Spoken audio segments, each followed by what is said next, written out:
Hi friends, please subscribe to Amravati Media and press the bell icon for more latest updates. తగ్గడమా తెగించడమా Chandrababu విపత్కర పరిస్థితి. ఆంధ్రప్రదేశ్లో స్థానిక సంస్థల ఎన్నికలు కూటమి పార్టీలను ఇరకాటంలో పెట్టనున్నాయి. ప్రధానంగా తెలుగుదేశం పార్టీ అధినేత సీట్ల సర్దుబాటు విషయంలో తనకున్న రాజకీయ అనుభవాన్ని ఏ మేరకు ఉపయోగిస్తారో చూడాల్సి ఉంది. ఎందుకంటే స్థానిక సంస్థల ఎన్నికలలో టీడీపీ ద్వితీయ శ్రేణి నేతలను ఆపడం కష్టం.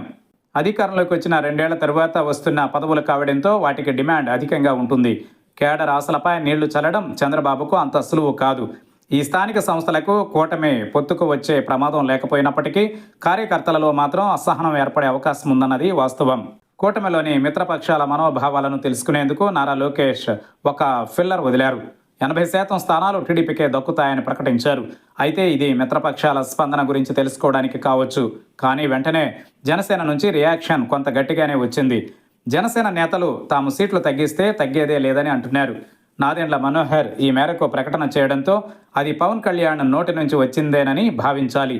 2024 ఎన్నికల తరహాలో ఇప్పుడు సీట్ల సర్దుబాటు అంటే కుదరదని తేల్చి చెప్పడం కూడా అంతే. ఇప్పుడు తెలుగుదేశం పార్టీ ఒక అడుగు వెనక్కు వేయాల్సి ఉంటుంది. టీడీపీ ముందు 2 ఆప్షన్లు. 1 తగ్గడం, 2 తెగించడం. తెగించడం అంటే ఇప్పటికిప్పుడు అధికార పార్టీకి వచ్చే ఇబ్బంది ఏమీ లేదు. సంఖ్యాపరంగా 134 స్థానాలతో అసెంబ్లీలో బలంగా ఉంది. కానీ దీర్ఘకాలం గెలుపు ఆలోచిస్తే మాత్రం తెలుగుదేశం పార్టీ తగ్గాల్సిన పరిస్థితులు నెలకొన్నాయి. సొంత పార్టీ కేడర్కు నచ్చ చెప్పుకోవచ్చు. కానీ మిత్రపక్షాలకు తక్కువ స్థానాలు ఇచ్చి సర్దుకోమని చెప్పడం ప్రతిసారి సాధ్యం కాదు. స్థానిక ఎన్నికలలో ఈసారి బీజేపీ కూడా ఎక్కువ స్థానాలు ఆశించే అవకాశం ఉంది. మరి టీడీపీ అధినేత ఈ చిక్కుముడులను ఎలా విప్పుతారన్నది ఆసక్తికరమే.